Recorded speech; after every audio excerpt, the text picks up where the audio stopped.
dog because of hearing it in the Oh, background. yeah. I'll double check if there are 2 dog sounds for all the you listeners at home. If there's 2, then your dog's upset.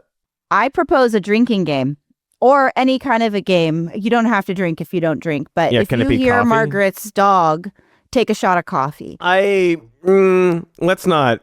Or just trazodone, which is what I should have given my dog before. Never mind. Anyway, I was just trying to have Water. fun. It Maybe doesn't water? matter.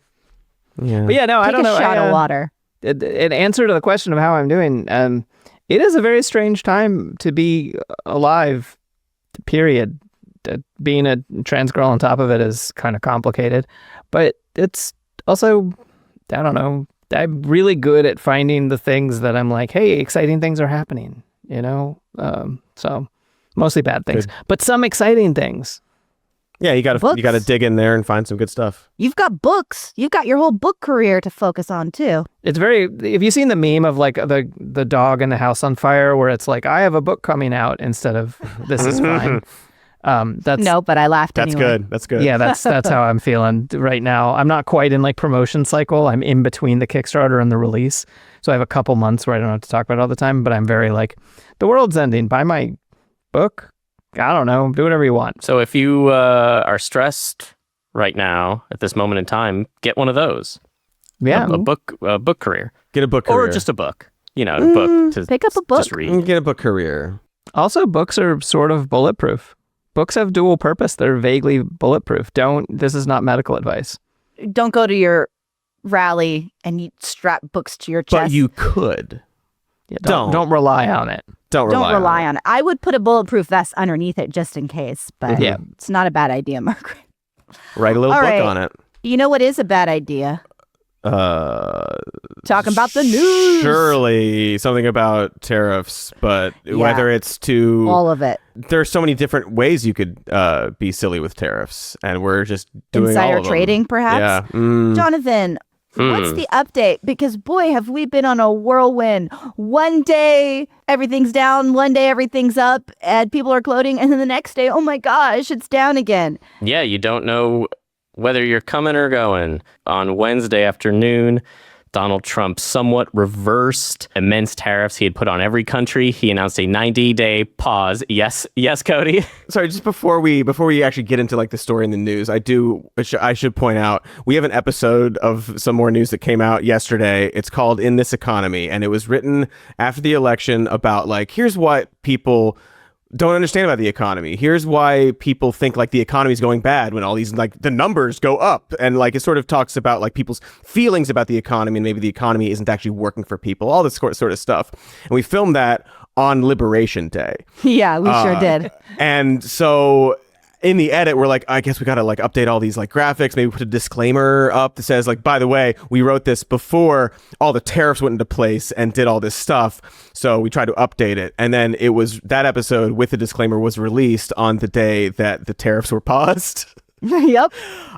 So I don't even know what the episode's about anymore. What we're going to do is put a disclaimer on this episode.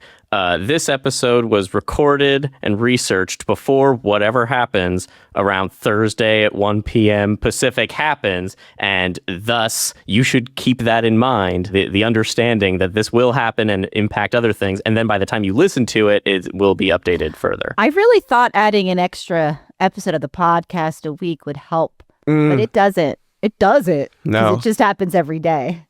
Yeah, he's destroyed the ability to do content. So he announced a 90-day pause on the tariffs, the reciprocal quote-unquote tariffs from every country except China. China's tariffs, he announced an increase to 125%, which are actually 145%. They failed to clarify that the 125 was on top of the 20, what he called the fentanyl tariffs that were there. So now it's 145% on China. It's 10% on everyone else. And I think that 10% is on top of the 25% tariff on cars and anything else from Canada and Mexico not covered by the USMCA. And when reporters have asked White House staff about this, they are a little bit contradictory and confused about when the tariffs are on top of something or whether they are concurrent that tariffs. No one knows what's happening? Yes. Would you say that sort of contradictory nature and the sort of confusion kind of transcends just the percentages and maybe applies also to why the tariffs are in place, what they're supposed to be doing, what the plan generally is for the tariffs? Yeah. So on Monday, the plan was the tariffs are going to bring back factories and manufacturing. All this industry is going to come back to the U.S. So they won't be lifted until that is accomplished. Well, they had a week to build a factory, and hopefully they built a factory in that week. Right. Yeah, I think we could learn how to mine new metals here in a week or so. In 48 How hard hours. could it be? Yeah. And then on Wednesday, after the pause went into effect, Treasury Secretary Scott Bessent said this was the strategy all along, indicating that they were lying about wanting to bring back manufacturing to the U.S. But then Trump, an hour after that, went out in front of the White House and said, Well, I thought that people were jumping a little bit out of line. They were getting yippy, They were getting a little bit yippy, a little bit afraid, unlike these champions, because we have a big job to do. No other president would have done what I did. No other president. I know the presidents. They wouldn't have done it. A little bit yippy. People were falling out of line, getting a little yippy. And, they were getting a little queasy. Part of this that people are starting to talk about, and I'm out of my depth here, but this was actually starting to affect the bond market, which is the safe market, which is not... Yeah, Treasury yields were going up, indicating that people were pulling out of the bond market instead of going into it as the safe haven. And this is what I think really freaked out Bessent and Lutnick and forced them to go to Trump and say, you gotta stop People getting this. yippy, you gotta stop Yeah, the this. yippiness. Imagine if you went to a restaurant and every single time you went, it was like a random different price that varied by like an order of magnitude.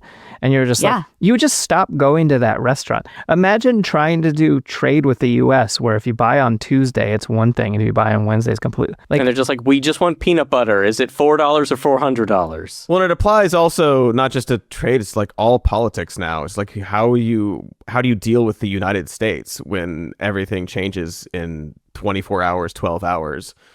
as an enemy. That's how you deal with the United States when they act that way. Yeah, right. That seems to be the intention. Oh, yeah, antagonize everybody and change your mind every day, then you become no longer an ally that can be trusted. I guess my question about this tariff stuff is is the stated goal now to renegotiate so that other countries lower or get rid of their tariffs so that they're more fair, so that eventually there are no tariffs and we have completely free trade? Free market? Is that what they're going Well, towards? they changed from, once Liberation Day happened, it changed from we want them to get rid of their tariffs to we need there to not be a trade deficit. We need to be buying as much from them as they're buying from us. So we need to buy way more from them or they need to buy way less from us, which is bad because either we don't get the stuff right. or they're not buying the thing. But now they seem to either not care about that or they're just like, well, it's not worth it because of the banks.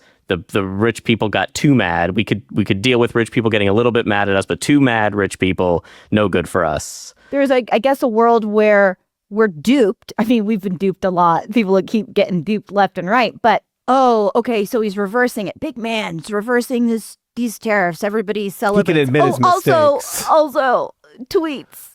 It tells everybody buy now. Insider trading. We'll get into that. But there is an element of, he's so great. He's reversed it. He's learned his lesson. And yet, at the same time, tariffs go up astronomically for China, effectively changing nothing for us, the consumer in America. Effectively, we're still getting hit we are going to see the repercussions of this in our wallets, in our spending. So there's this idea of well, everyone calm down. I did this reverse thing, but actually sneakily, no, we're still fucked. Which is why the markets tanked again today when all the traders woke up and realized, oh, wait, 145% tariffs on China, and they've placed 84% tariffs on imports from us. That's still going to do all the bad stuff that it was going to do a few days ago. Yeah. So Wednesday, 6:33 a.m. Pacific time, Trump posts on Truth Social his Be Cool tweet. We're going to be back, but everything is going to work out well. The USA will be bigger and better than ever before. Just be cool. 4 minutes later, 6:37 a.m., he posts, "This is a great time to buy DJT." DJT, he doesn't normally sign his posts. That would be